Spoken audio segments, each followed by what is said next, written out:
En la verdad, bendiciones, nunca había dado tanto risa algo de eso, en un comentario como este, pastor Manuel Solís diciendo que Hebreos 10:5, Jesús habló antes de entrar al mundo. Bueno, vamos a prestarle atención a este amiguito unicitario, ya que obviamente quiere captar mi atención, pero no le voy a estar respondiendo a cada video porque cansa, verdaderamente cansa, y lo digo por experiencias pasadas, ¿no? Cuando me dedicaba a responderle a cada video que me hacían, y eso agota. Bueno, leamos el texto entonces, dice el versículo 5 ahí arriba. Por lo cual, entrando en el mundo, dice, sacrificio y ofrenda no quisiste, es más, me preparaste el cuerpo. Bueno, el versículo comienza con las palabras por lo cual, que también se puede traducir como por lo tanto, lo cual indica que el autor de los Hebreos va a conectar o quiere conectar lo que va a escribir después de estas palabras con las declaraciones anteriores a estas palabras. Es decir, va a unir dos ideas. Vamos a ver cuáles son. Verso 1 al 4 dice, porque la ley teniendo la sombra de los bienes venideros, no la imagen misma de las cosas, nunca pueden, por los mismos sacrificios que se ofrecen continuamente cada año, hacer perfecto a los que se acercan. De otra manera, cesarían de ofrecerse, pues los que tributan este culto, limpios una vez, no tendrían ya más conciencia de pecado. Pero en estos sacrificios cada año se hace memoria de los pecados, porque la sangre de los toros y de los machos cabríos no pueden quitar los pecados. Entonces la idea es presentar el argumento de que la sangre de los animales con respecto al pecado no es suficiente para quitar el pecado, sino que simplemente era una sombra de las cosas que vendrían después. ¿Cuáles cosas? Bueno, el nuevo pacto, ¿no?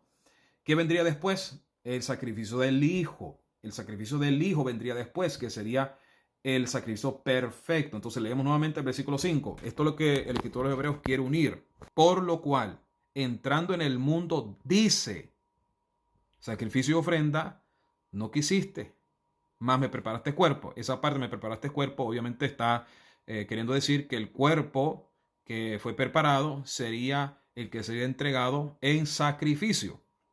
La persona que porte ese cuerpo obviamente entregaría su cuerpo en sacrificio, ¿verdad? Ahora, dice entrando en el mundo, que también es entrando en el cosmos, que es la palabra mundo ahí.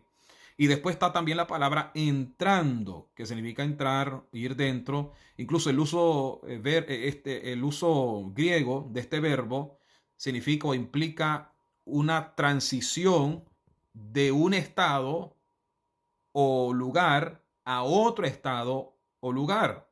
O sea, está hablando de un cambio, ¿sí? Y vemos esta palabra, por ejemplo, en Mateo capítulo 5, versículo 20, cuando el Señor les dice a los discípulos que si la justicia de ellos no fuera mayor que los de los escribas y de los fariseos, no entrarían, la misma palabra de Hebreos 10:5, no entrarían al reino de Dios.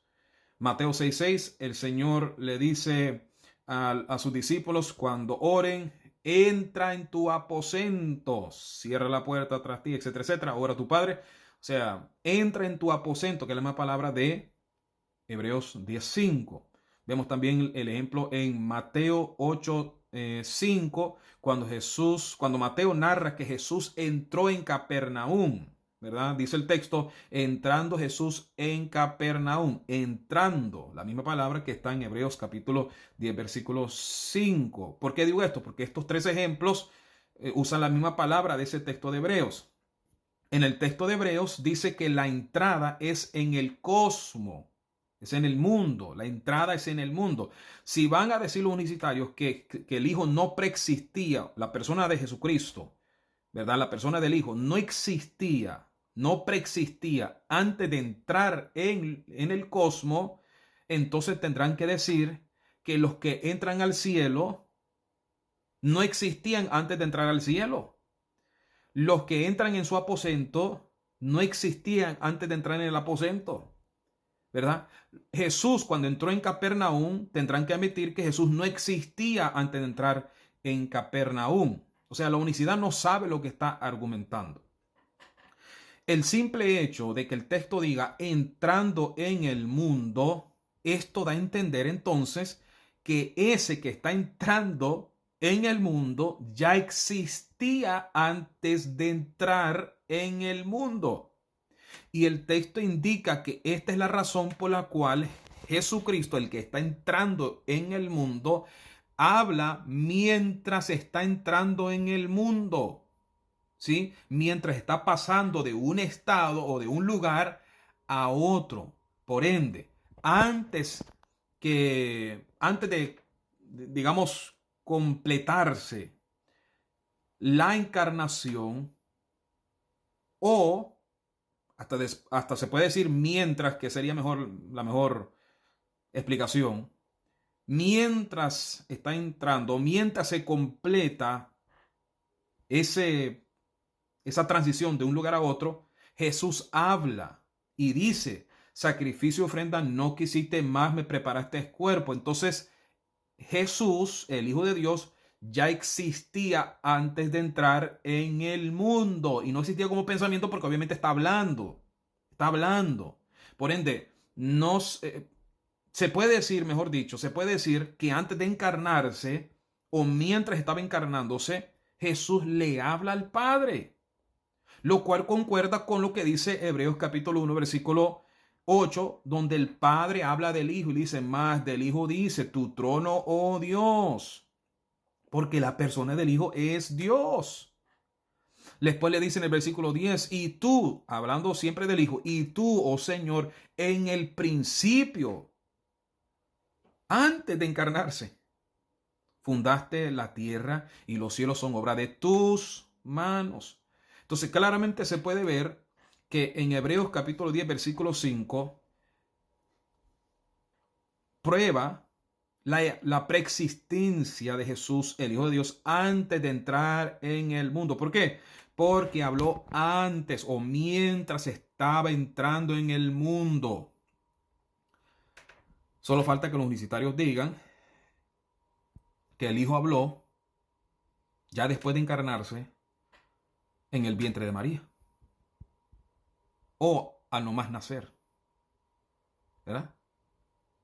Al nacer es cuando Jesucristo le habló al Padre y dijo: sacrificio y ofrenda no quisiste, sino que me preparaste cuerpo. O mientras estaba en el vientre.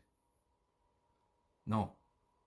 Entonces, obviamente, es trasladarse de un estado a otro. Y en ese periodo de tiempo, mientras está trasladándose de un lado a otro, Jesucristo habla. Por ende, hay una parte que Jesucristo, cuando habla, lo habla antes de ser o antes de completamente encarnarse, o mientras se está encarnando.